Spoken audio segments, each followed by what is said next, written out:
Good afternoon. Hi there. My name's Claire Williams and I work for the British Equestrian Trade Association, otherwise known as BETA. Thank you for joining us today, where the topic is supplements. What are they and why should you feed them?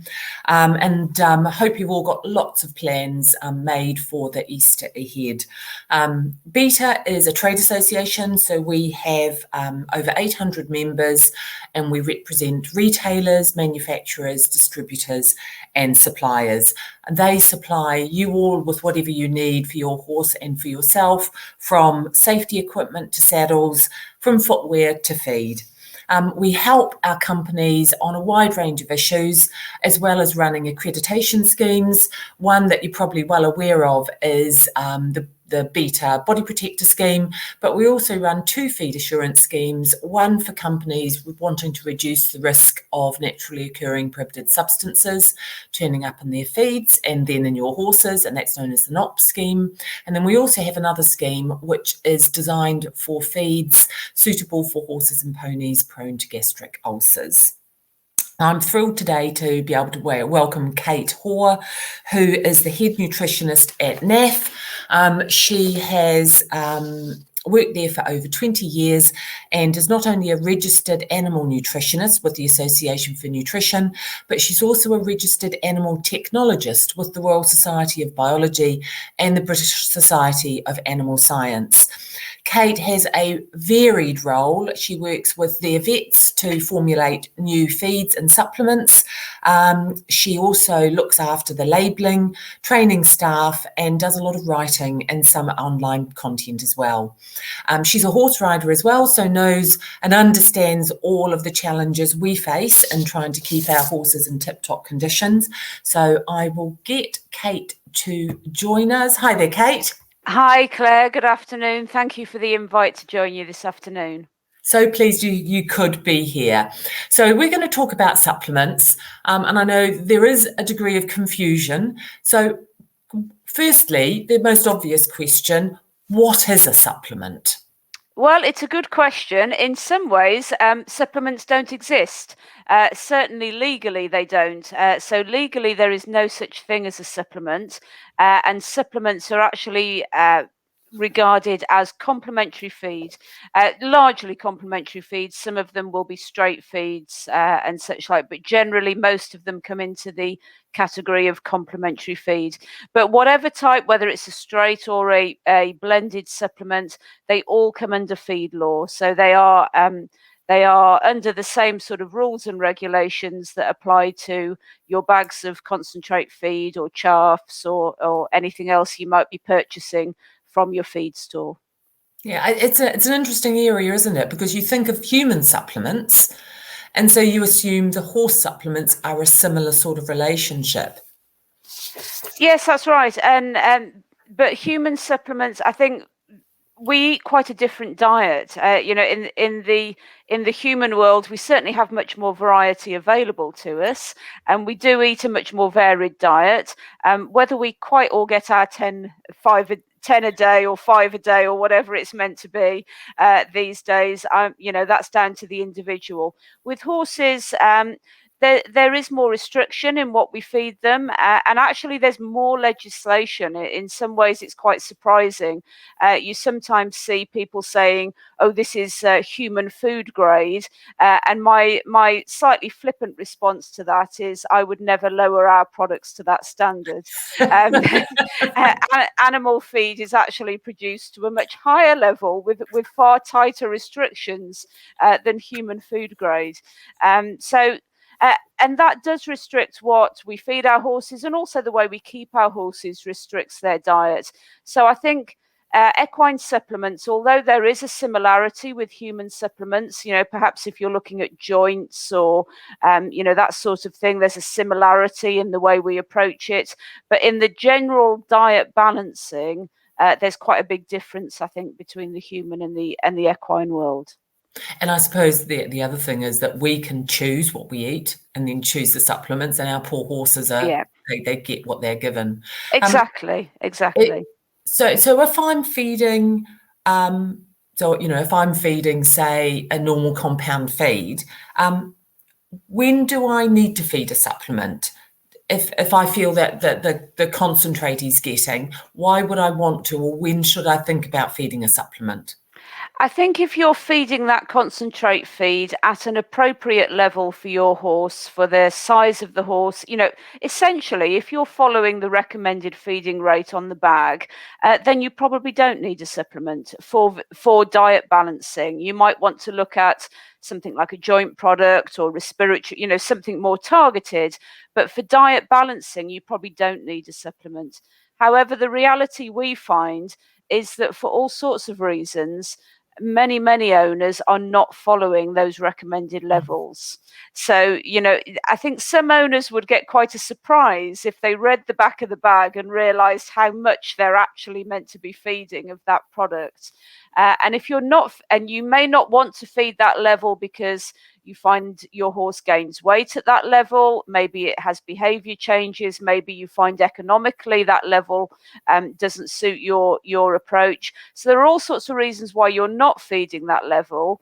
But if you're not feeding the recommended level, then you're not feeding the amount in the scoop that the feed manufacturer has designed for you. But also the bag is open for longer, and that will mean that levels drop away. So particularly vitamins, they drop away very quickly when they're exposed to air. So that's why all our products come in sealed tubs.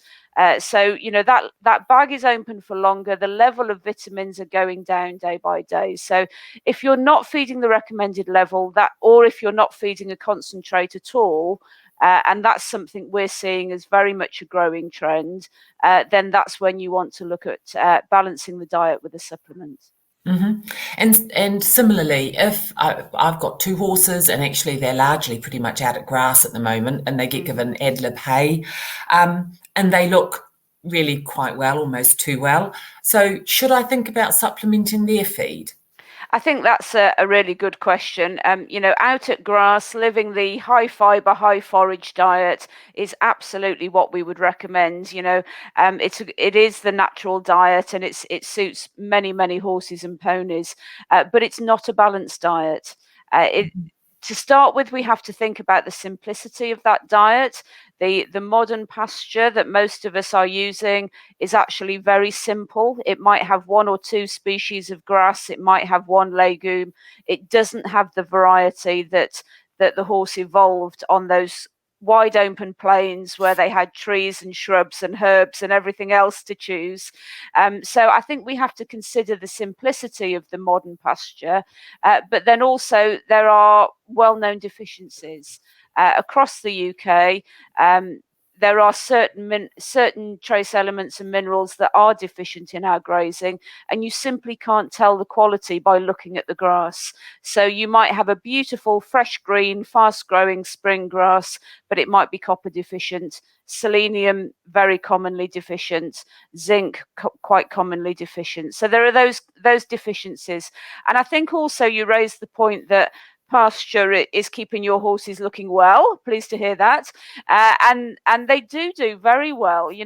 Pasture alone, forage alone can certainly provide enough energy. It can, unfortunately, easily over provide energy. And we do have to be aware of weight gain being a significant health problem in horses and ponies.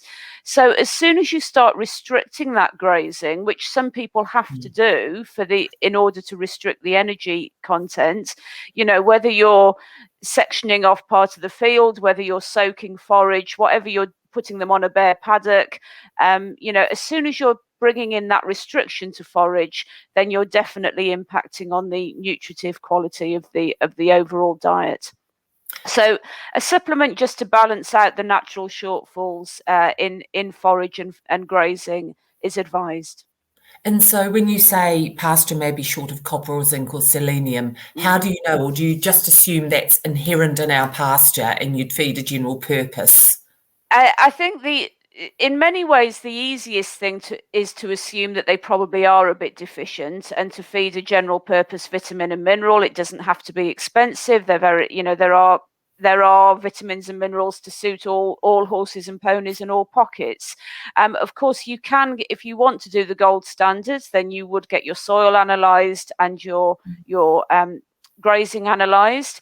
But even that, we say that's the gold standard, but it's the gold standard for a snapshot in time. Yeah. So it will only give you the result for that day. And actually, some people will say it will only give you the result for the bit of the pasture you've dug up. Oh, you could God. you could walk 50 yards across the field and get a different result. So you need to take multiple samples. Maybe if you're on a livery yard, it's worth having a chat with the other owners, maybe get together and have the grazing analysed, but you do need to do multiple samples and you need to do it regularly throughout the year. Certainly having one lot of grazing analysed won't tell you much. And the same with forage, whether it's hay or haylage. It's great if you can get an analysis for that hay or for that haylage, but really that analysis is only relevant to that bale. So the next bale along might be quite different. So although we do, I do recommend having an analysis done if you're concerned. And it is it is sort of a gold standard approach. In many ways, the easiest approach and the common sense approach is to say, we know that soil deficiencies are common. We know they're common across the UK. Why not feed a broad spectrum vitamin and mineral? Yeah, that makes sense. And just something you said before, you said pasture varies and you get a mixture of grasses and legumes. Mm-hmm. What sort of legume would commonly be in your pasture? The most common one is probably clover. So clover would be your most common legume in most pastures, which horses love, but not great for weight gain again. So no, that's it's lucerne a legume as well. It is, yes, yeah. So which you're more likely to get, obviously, in your forages and chaffs and such like. No, that makes sense. And so a lot of our audience, a lot of riders are looking forward to getting their horses back into work. Well, they would have been looking at getting out this weekend, but the advice has changed, so that might restrict some competition. Mm-hmm.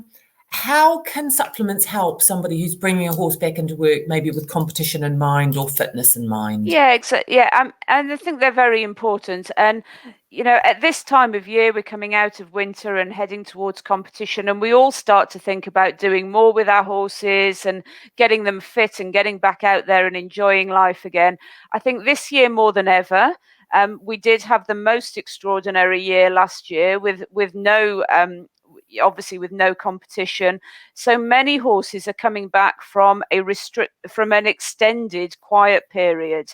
I know riders managed to keep riding, or a lot of them did, but it was a very different type of riding year last year, and I think people are coming back and having to think about building up the joint strength and building up the muscle strength. So alongside the good management and good riding techniques of building fitness gradually, we would advise something like a joint supplement. When you think about it, pretty much anything you do or anything we do with our horses and ponies, it goes beyond the natural requirement of the joint. So the natural requirement of the joint is to wander around all day, mainly in walk and trot, not doing a great deal. Every now and then they run away from a predator and then they go back to wandering around. That's the natural requirement of the joint. The natural requirement of the joint is not to jump 4-foot fences or to go for a 10-mile hack or whatever. So not to say that we shouldn't be doing those things. Horses are fantastically adapted to do them, but we should think about those extra challenges and think about supporting the joint with a high spec, good quality joint product. Mm-hmm. And equally, if you've got either a very young horse or an elderly horse, where can supplements help in those situations? Yeah, I mean, with a young horse, again, we're looking at longevity. There is some research to show that joint quality in young animals reflects joint quality in the adult animal. So I think it's never too early to start thinking about protecting the joints and protecting the horse for the long term, particularly with performance horses. Of course, we don't want to do too much too soon with them, and we have to remember how slowly some of these, particularly the warm blood breeds, mature. They do they do mature very slowly, but good idea to support those through the early years. And then increasingly at the other end of the scale, it's lovely to see actually, but we're seeing more and more older horses, and they're enjoying life. They're not retiring. They're they might be doing less, but they're certainly still enjoying life and getting out there and hacking and competing and such like. And again, unfortunately, I'm at an age now when I recognise that wear and tear in the morning. I can feel it a little bit, and horses are no different. We all suffer from what's called inflammaging. And inflammaging is a chronic condition that essentially increases the amount of inflammatory cytokines, which are inflammatory triggers, if you like. So we all have much higher levels of these inflammatory triggers within our system as we get older, and that's very much been recognised in horses, this situation of inflammaging. So I think as they get into their teens and beyond, it's more important than ever to think about that joint support and think about keeping them healthy. And then you'll still have them hopefully active and enjoying life well into their 20s. Or even older, I know. Or even older, yeah, we do see them older. So when you're competing, quite often you see products marketed as being organic or natural. So if it's natural, it's got to be good. How true is that, or is it not true at all?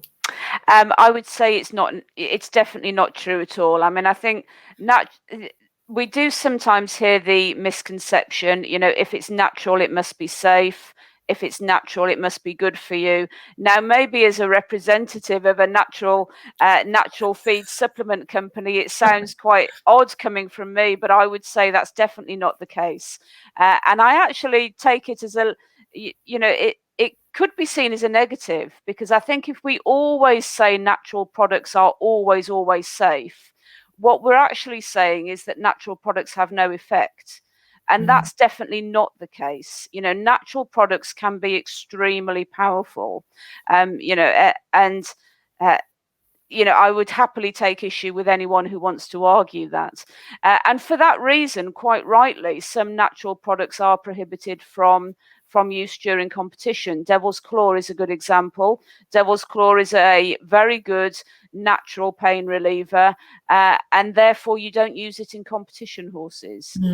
Valerian is another good example. It's a natural sedative. Nobody wants to be competing on a sedated horse. So just because something's natural doesn't mean it is safe or appropriate for all horses, and certainly not for competition horses. And that makes sense, because so many of the drugs come from a natural source. Yeah, absolutely. It used to be over 90%. I think it's now something like 80% of drugs are originally plant derived. Our best known drugs are plant derived. Aspirin originally came from white willow, and you could list off pretty much every other drug we use. So drugs are plants are incredibly powerful, or can be incredibly powerful, both for the good and for the not so good. So it's anyone who tells me that herbs are not powerful, I tend to challenge them to a salad of deadly nightshade and see whether they want to eat it or not. Yeah, because really that will give them their answer. It may not be the answer they wanted. Or dare I say ragwort? That's a plant that exactly. grows in the field, and it's the last thing we want. It's a plant, and it's a very powerful plant. And exactly. you could say the same about anything that you're trying to avoid. But in the same way, if you choose the right ones, they are just as powerful for the good. So how do you know how to choose the right one? So how do you know if somebody says it's natural, so it's good? What other ways are there to check that it is okay to compete? Well, specifically for competition, I think you mentioned it in your introduction, Claire, and we would definitely endorse the Beta NOP scheme for looking for naturally occurring prohibited substances. That scheme is a quality audit, so it It audits us manufacturers to a very high level. Our quality team slightly tear their hair out every year when the auditor comes round, but we do have to meet these high levels, and it's checking for the naturally occurring prohibited substances, but it also makes you risk assess your whole formulation so that the formulation to start with is appropriate, and you're minimizing the risk of that accidental contamination. We have to remember that most positives in competition, most of those undesirable results, they don't come from deliberately using a product that's banned. They come from accidentally getting contamination.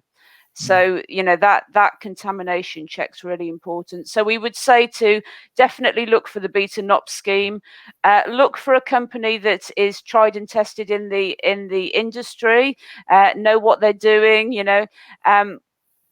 like any industry, you get new companies springing up, and they may not, there is an awful lot of legislation that surrounds all feed, including feed supplements. New companies may not always be aware of what's suitable to use, what's not suitable to use. They may not have done all the background and the research. So look for a company you trust, and look for the beta NOP scheme would be the two things to the two main starting points.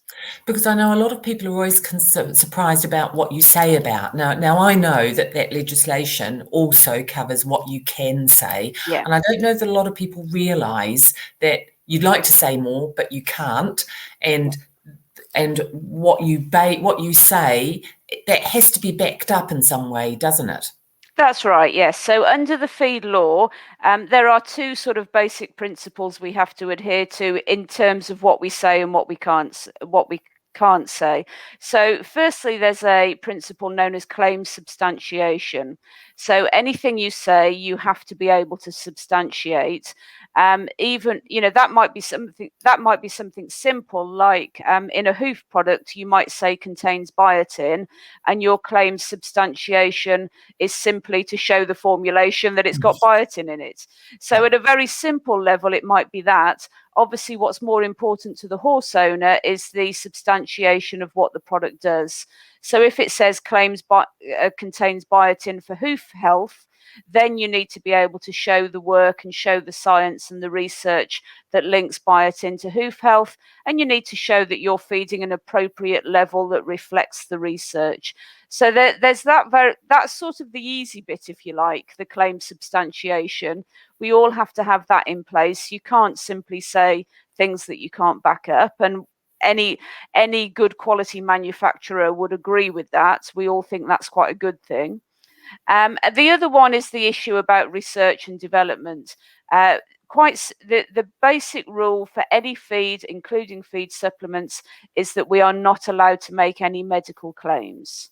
So where that doesn't impact the bagged feeds so much, because they tend to be looking just at the diet provision.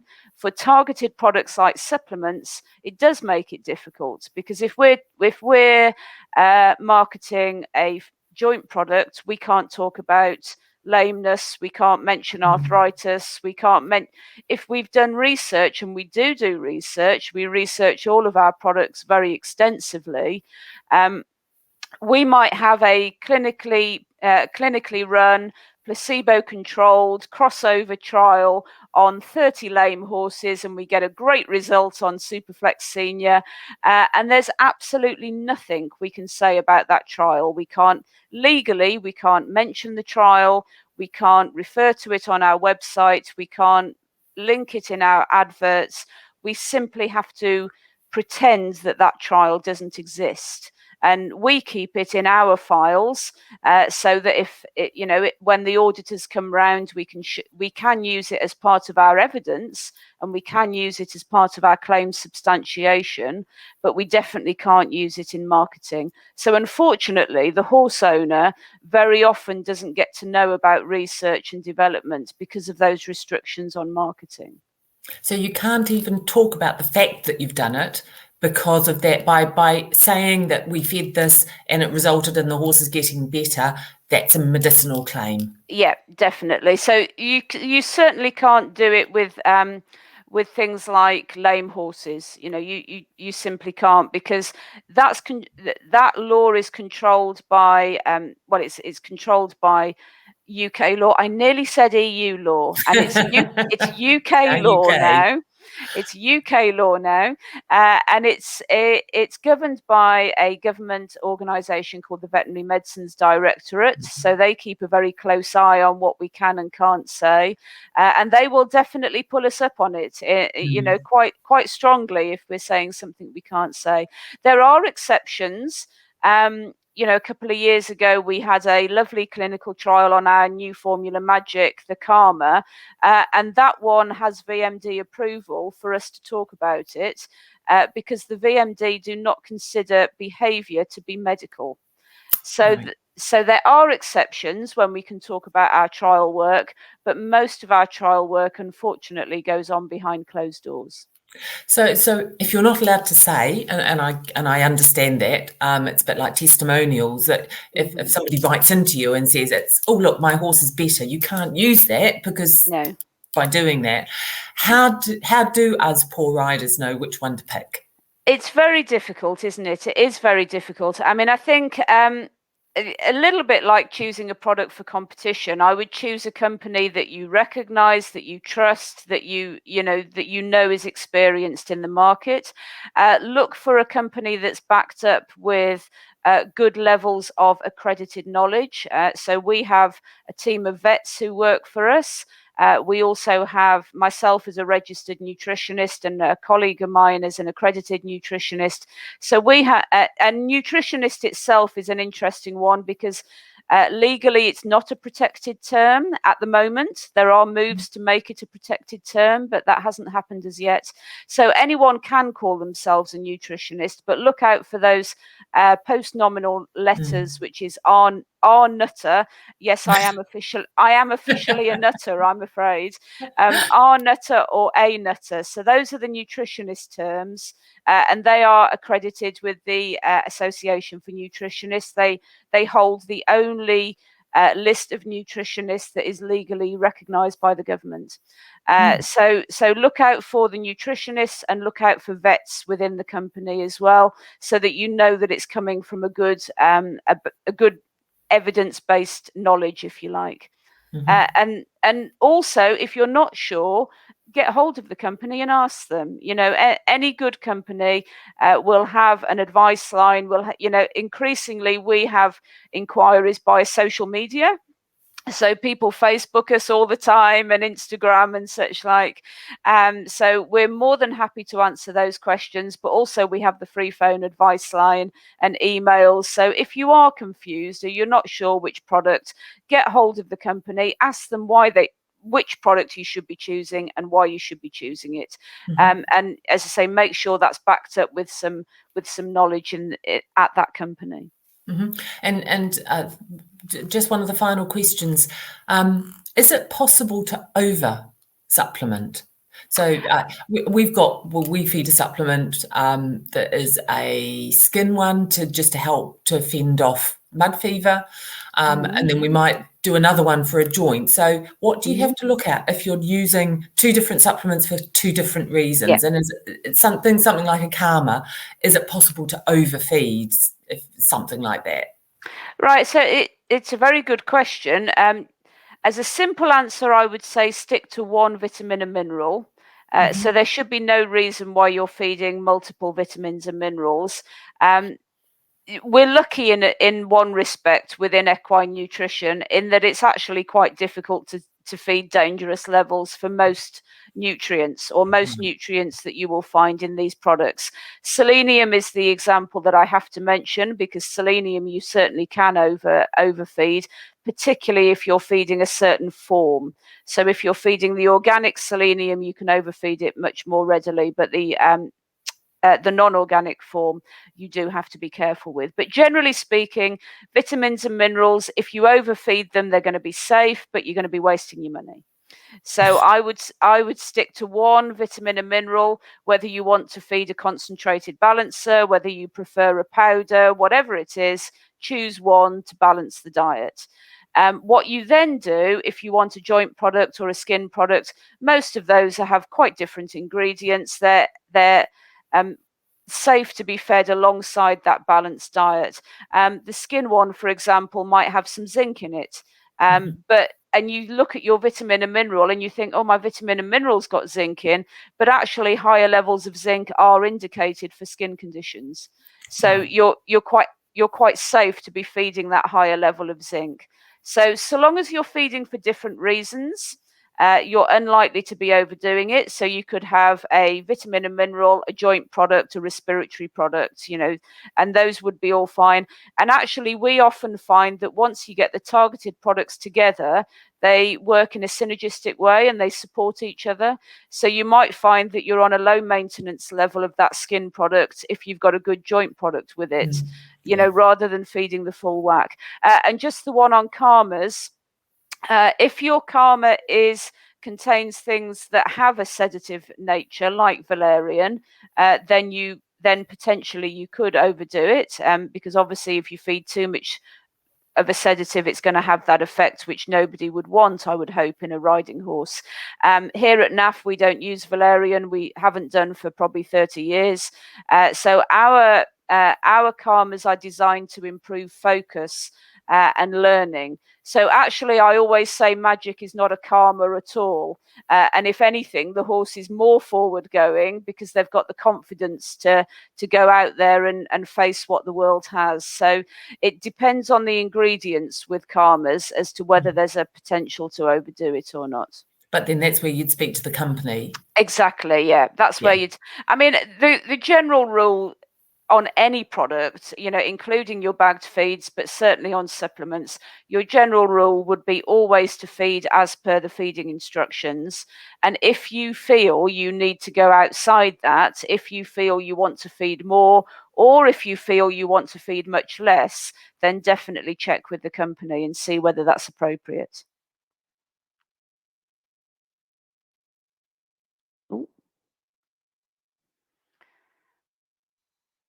Ooh, Claire, you've just frozen on me. Oh no, I'm back. Oh, yeah, there you are. There you are. I can hear you. I can. There we are. You froze for a second then. Yeah, no, I got that. So, consult the company to check, especially if you're not going to follow the feeding advice. Exactly. Yeah, exactly. Yeah. Okay. Right. Well, I think that's all for me. That's been really useful. I think you take supplements for granted and you don't always necessarily understand why or when. So hopefully the last half hour has cleared up a lot of that and people can go about selecting their supplements based on a bit more knowledge. And equally, following on from the talks earlier this week, read the labels, look at what's definitely. in them. And also look out for those NOP symbols, which will indicate that they're part of the scheme. If anybody would like any more information, they can look at the BETA website, which is beta-uk.org, which has a list of all of the companies that are audited to the NOP scheme, as well as some other useful information around the area of feed. Or, as Kate said, go to the companies themselves and ask them what's right for you. So, Kate, thank you so much for joining me on this. No problem. Thank you, Claire. 1st of April. No April Fools, luckily for us. I was glad that we were after 12 when we met. Yes, yes, exactly. Yeah, that's a good one. Yeah, very good. And thanks everyone for joining us. You can view this again on both our Facebook page and our Instagram page. So we'll share the links around. Have a wonderful Easter. Get lots of riding done, hopefully, and enjoy, hopefully, good weather and no snow. Yep, hopefully. Thank you. Thank you very much.